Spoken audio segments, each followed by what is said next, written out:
Ker nas čaka podaljšan praznični vikend, smo želeli preveriti, kako doma in po svetu potekajo priprave na veliko noč.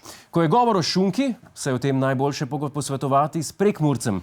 Zato smo za temeljitejšo analizo poprosili našega korespondenta, gospoda Jerneja Celca. Gospod Celec, pozdravljeni. Povejte mi, kako se Vatikan letos pripravlja na praznovanje največjega krščanskega praznika? Gospod Godler, ne boste verjeli, ampak v Vatikanu bo letos praznovanje Velike noči potekalo v slovenskem stilu. Res. In s tem ne mislim, da se ga bo papež nažgal na mrtvo in vozil kontra po avtocesti, ampak bodo oltar v baziliki svetega Petra letos prvič okrasili s slovenskim cvetjem.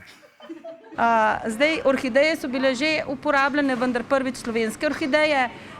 Lahko smo ponosni, da jih bomo kar iz Prekmurja pripeljali v Vatikan.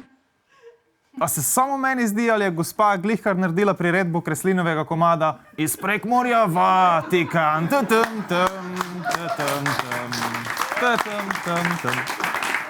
Kakorkoli, prekmurske orhideje bodo posebej za to priložnost morale potovati preko Mure, preko Drave, prek Save, vse do morja.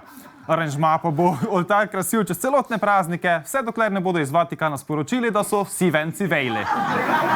Odlično, gospod Celec. To so spodbudne novice. Kako pa potekajo priprave na veliko noč v domačem okolju?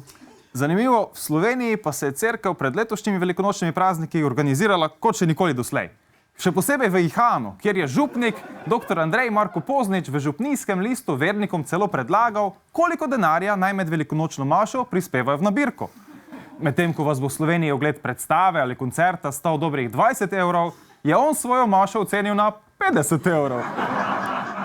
Iz izkušenj mu lahko povem, da bo za to ceno težko napolnil dvorano.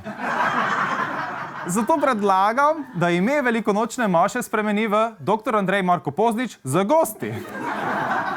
Ker 50 evrov za mašo je veliko, ampak 50 evrov za mašo in parni valjak, to pa je druga zgodba.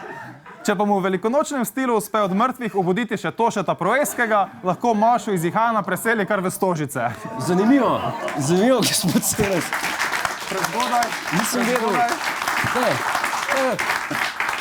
Nisem vedel, da je obisk velikonočne maše pri nas tako drag. A je to v vseh slovenskih krajih enako? V bistvu, to je nerodno, ker ljudje, ki ne hodijo pogosto k maši, ne vejo, koliko denarja se sploh spodobi dati v nabirko.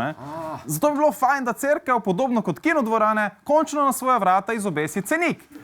Potem pa je cena redne maše 5 evrov, cena maše daljše od 120 minut je 10 evrov, ogled maše s 3D očali pa 16 evrov. Ljudje namreč ne radi dajo večje zneske denarja, še posebej, če ne vedo, kam ta denar sploh gre. Ker vedno rečejo, zbiramo za novo streho. Glejte, letos edini, ki lahko za veliko noč rečejo, da zbirajo za novo streho, so v Notre Damu.